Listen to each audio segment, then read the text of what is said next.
जगन्नाथ सिंह। आज 28 तारीख को ये संज्ञा के बारे में कि संज्ञा होता क्या है, संज्ञा का डिफिनेशन क्या होता है, संज्ञा का परिभाषा क्या होता है, संज्ञा का प्रकार क्या होता है, कितने प्रकार की संज्ञाएं होती है, इसके बारे में मैं विस्तृत रूप से जानकारी दे रहा हूँ। पहले हम जानकारी दे रहे हैं संज्ञा। संज्ञा का इंग्लिश होता है नाउन, और संज्ञा का परिभाषा है कि संज्ञा किसी वस्तु, व्यक्ति, स्थान के नाम को संज्ञा कहते हैं। किसी को इंग्लिश ग्रामर वाले ने भी अपना डिफिनेशन दिया है नाउन को कि noun is the name of any person, place और थिंग। अर्थात संसार में जितना भी नाम है, चाहे वो किसी वस्तु का नाम हो या किसी व्यक्ति का नाम हो या किसी जगह का नाम हो, सारी चीज को संज्ञा के अंतर्गत रखते हैं। अब जो है संज्ञा की परिभाषा के बाद हम आपको बताएंगे कि संज्ञा के प्रकार। तो आप देखेंगे कि संज्ञा 5 प्रकार की होती है। पहला होता है जातिवाचक संज्ञा, जिसको अंग्रेजी में कॉमन नाउन भी कहते हैं। दूसरा होता है व्यक्तिवाचक संज्ञा, जिसको प्रोपर नाउन भी कहते हैं। तीसरा होता है भाववाचक संज्ञा, जिसको अंग्रेजी में एब्स्ट्रैक्ट नाउन कहते हैं। उसी प्रकार से पदार्थवाचक संज्ञा, कोई पदार्थवाचक संज्ञा को द्रव्यवाचक संज्ञा के नाम से भी लोग जानते हैं, लेकिन इंग्लिश उसका सेम है। हिंदी हो या इंग्लिश, उसको मैटेरियल नाउन के नाम से ही जाना जाता है। इंग्लिश में बहुत सारा नाम नहीं होता है, हिंदी में बहुत सारे नाम आ जाते हैं। अब 5वां नंबर पे आता है समूहवाचक संज्ञा। समूहवाचक को हम लोग अपने ग्रामर की भाषा में कलेक्टिव नाउन के नाम से जाना जाता है। अब ये हमारी 5 प्रकार की संज्ञाएं हैं, लेकिन आप ये भी ध्यान दीजिएगा कि हमारे जैसे 6, 7, 8 तक के बच्चों को 3 ही प्रकार की संज्ञाओं का ज्ञान दिया जाता है। और ये 2 प्रकार की संज्ञाएं जो है, जैसे ही आप हाई स्कूल में घुसेंगे, प्रवेश करेंगे, इंटर करेंगे, तो आपको कलेक्टिव, आपका मैटेरियल नाउन और कलेक्टिव, इनकी भी जानकारी आपको दी जाती है। तो हम सबसे पहले जातिवाचक संज्ञा का विस्तार पूर्वक जानेंगे कि जातिवाचक संज्ञा होता है। जातिवाचक संज्ञा का परिभाषा क्या होता है? परिभाषा हिंदी हो या इंग्लिश, परिभाषा सेम ही रहता है, चाहे आप हिंदी में समझिए या इंग्लिश में समझिए। तो जातिवाचक संज्ञा का परिभाषा हमारे विद्वानों ने दिया है कि संसार, जातिवाचक संज्ञा जो होता है,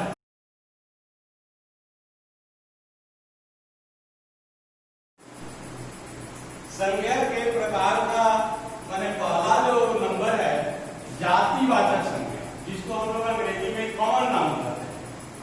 तो जातिवाचक संज्ञा का परिभाषा ये है कि जिस शब्द से किसी भी समूह का पूरे जाति का बोध होता हो, उसे हम जातिवाचक संज्ञा कहते हैं, जिसको कॉमन नाउन के नाम से जाना जाता है। और जातिवाचक संज्ञा से आप जब पढ़ते हैं तो एग्जाम में देखिए ये सब आता नहीं है, लेकिन कहता है कि आप जातिवाचक व्यक्तिवाचक में डिफरेंस बताइए कि हम जातिवाचक किसको कहेंगे और व्यक्तिवाचक किसको कहते हैं। तो आप जातिवाचक का परिभाषा ये होता है कि पूरी जाति का बोध। लेकिन यही हम लोग जब दूसरे नंबर व्यक्तिवाचक संज्ञा जब आते हैं प्रोपर नाउन में, तो वो बोलता है कि किसी खास व्यक्ति, वस्तु का या स्थान का हो। अब जैसे हम उदाहरण के लिए बताते हैं, जैसे आपने ले लिया शहर, तो ये शहर जो है जातिवाचक में आता है, लेकिन जब हम लोग ये शहर में जैसे हम लोग ले लिए कि चिरमिरी, तो ये व्यक्तिवाचक में आता है। यानी चिरमिरी एक खास प्रॉपर जगह है, इसलिए ये व्यक्तिवाचक में आता है। लेकिन वही शहर है तो शहर ये जातिवाचक होता है। शहर टाउन, बहुत सारे शहर हैं हमारे भारतवर्ष में, और उन शहरों में एक हमारा शहर है चिरमिरी, जिसको हम लोग प्रॉपर नाम या व्यक्तिवाचक संज्ञा के नाम से जानेंगे। और शहर जो है ये कॉमन नाम या जातिवाचक संज्ञा के नाम से जानते हैं। ये दोनों में डिफरेंस, मान लीजिए तो प्लेस हो गया, जगह का हो गया। इसी तरह से आप किसी वस्तु का भी नाम लीजिए, वस्तु में भी वही चीज आता है। अब जैसे वस्तु में मान लीजिए कि हमने ले लिया दाल, रोज खाते हो घर में दाल, क्या था करके आए हो दाल, कौन सा संज्ञा है आप बता नहीं पाओगे कि जातिवाचक है कि व्यक्तिवाचक है। लेकिन जब आप बोलेंगे कि सर हमको अरहर दाल खा करके आए हैं, अरहर दाल, तो ये अरहर जब दाल आएगा तब आप बोलेंगे कि हम व्यक्तिवाचक हैं। और दाल जब भी बोल करके आ जाते हैं तो हम आपसे पूछते हैं कि ये कौन सा संज्ञा है, तो आप नहीं बताएंगे। इसलिए जातिवाचक संज्ञा जो बोलता है वो पूरे जाति के पूरे समूह को बोलता है। लेकिन प्रॉपर नाउन यानी व्यक्तिवाचक संज्ञा जो है वो केवल उसी चीज का, खास चीज का बोध कराता है। तो ये जातिवाचक संज्ञा और ये व्यक्तिवाचक संज्ञा का आपका जीता जाता उदाहरण है। और फिर एक बार मैं जातिवाचक संज्ञा का परिभाषा बता देता हूँ कि जिस शब्द से किसी जाति भर का बोध हो उसे जातिवाचक संज्ञा कहते हैं, और जिस शब्द से किसी खास व्यक्ति, वस्तु, स्थान का बोध हो वो व्यक्तिवाचक संज्ञा होता है, प्रॉपर नाउन होता है। चाहे आप हिंदी में पढ़िए या इंग्लिश में पढ़िए, डेफिनेशन यही है। और जैसे हमने संज्ञा का परिभाषा आपको एक लाइन इंग्लिश भी बता दिया, कि संज्ञा का परिभाषा बताया था कि संज्ञा किसी वस्तु, व्यक्ति, स्थान के नाम को संज्ञा कहते हैं। और उसी का एक लाइन इंग्लिश भी आप जानते हैं कि noun is the name of any person, place और थिंग। तो आपको हिंदी और इंग्लिश में ज्यादा घबराने की जरूरत नहीं है। यदि आप इंग्लिश को और अध्ययन करते हैं तो थोड़ा सा इंग्लिश पढ़ना ही पड़ेगा अलग से, लेकिन आप इससे जुड़े हुए चलेंगे तो आपको जब हिंदी मालूम रहेगा तो इंग्लिश आप तुरंत ही समझ जाएंगे और आपको समझने में भी बहुत अच्छा रहेगा।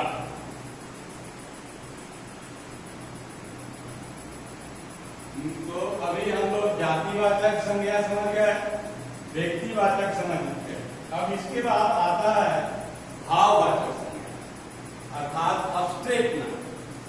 तो भाव मतलब भाव, सभी लोग जानते हैं कि भाव आदमी को किस शब्द से प्रकट होता है। जो शब्द भाव को प्रकट करता है वो भाव कैसा भी होगा। भाव मान लीजिए वो मुंह को भी कर सकता है और मुंह को भी कर सकता है, बेईमानी को भी कर सकता है, को भी कर सकता है। भाव, उसी को हम लोग भाववाचक संज्ञा के नाम से जानते हैं। अब उदाहरण के लिए देखिए, जैसे आदमी का था वो बहुत ईमानदार है, वो बेईमान है, तो ईमानदारी और बेईमानी का उसका भाव होता है। तो ऐसे सब जिसको कहने से भाव उत्पन्न होता है वो सारी संसार की संज्ञाएं वो भाववाचक संज्ञा में नहीं होती है। जैसे आप गुण, अवगुण, बुढ़ापा, बचपन, लड़कपन, ये सब भाववाचक संज्ञा के उदाहरण होते हैं। इसके बाद हम लोग कभी कभी आप देखेंगे सर कि ये जातिवाचक संज्ञा से भाववाचक संज्ञा बनाने का बहुत सारे क्वेश्चन आते हैं।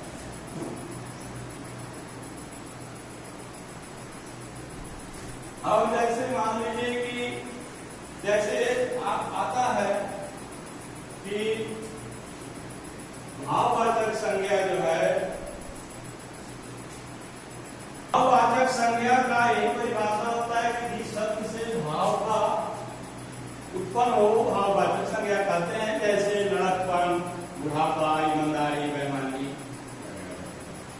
इसके बाद हम लोग आते हैं पदार्थवाचक संज्ञा, जिसको द्रव्यवाचक संज्ञा भी कहते हैं और अंग्रेजी में मैटेरियल नाउन कहते हैं। तो ये अलग है, ये आपको समझने में बहुत आसान लगेगा क्योंकि पदार्थवाचक संज्ञा जो होता है वो हमारे व्याकरणकर्ता ने बहुत सुंदर परिभाषा दिया है कि जिस चीज को या तो उसको नापा जाए या तौला जाए। आप उसको नापिए या तौलिए। अब आदमी बोलेगा कि आदमी को तो तौलिए, तो गड़बड़ बात है। उस संसार में बहुत सारे ऐसे चीज हैं जिसको नापते हैं अर्थात तौलते हैं, तो सारी चीजें हमारे पदार्थवाचक संज्ञा अर्थात मैटेरियल नाउन में जुड़ता है। अब जैसे आपको उदाहरण के लिए अब मान लीजिए कि आपको बोला गया दूध, तो दूध को क्या करेंगे? नापेंगे, दूध हो गया। जैसे आप सुनार की दुकान में जाते हैं, आपके पेरेंट्स, आप अपने पेरेंट्स के साथ जाते हैं, बैठे रहते हैं, देखते हैं वहाँ फरमाइश होता है हमको कान का चाहिए, नाक का चाहिए। तो सुनार जो है अब वो सोना को नापेगा नहीं, वो तौल करके देगा। तो नापना और तौलना ये दोनों जिसमें आ जाए वही आपका पदार्थवाचक संज्ञा कहलाता है। और वही पदार्थवाचक संज्ञा में आता है। बहुत सारे उदाहरण है, पानी है, दूध है, दही है, सोना है, चांदी है, चावल है, गेहूं है, बहुत सारे। आपको जनरल चीज है, नापना है, तौलना है, मतलब पदार्थ में डालना है। तो आपको जातिवाचक, व्यक्तिवाचक, भाववाचक में ऐसे शब्द को ले ही नहीं जाना है, क्योंकि आपको तुरंत दिमाग में आना चाहिए कि हम तो इसको नाप रहे हैं, तौल रहे हैं। तो नाप तौल रहे हैं, पदार्थ में जाएगा, तो आप पदार्थ ठीक लगा दीजिए, आपका एक नंबर ठीक हो जाएगा। यही आपको करना। इसके बाद आता है समूहवाचक।